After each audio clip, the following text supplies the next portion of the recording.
Shalom Chavrim, I'm Stephen Bernard. You're watching Israeli News Live. Hamas is preparing for what they call an imminent war with Israel on the Gaza.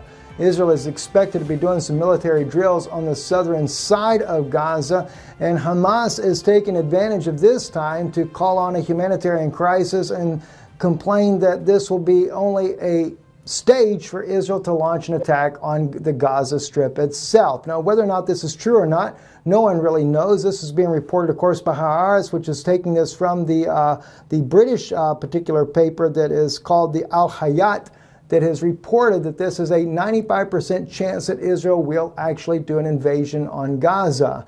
Now, we're not seeing any reports from Israel that there is any plans to do such.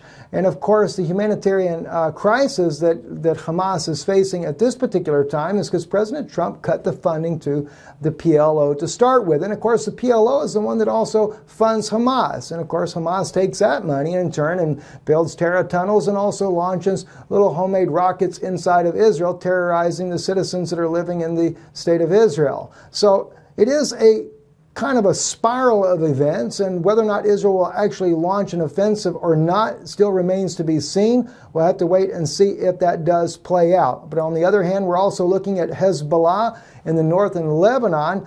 Haaretz is also reporting the Israeli threats to strike a Lebanon missile factory not intended to provoke a war but to distance it.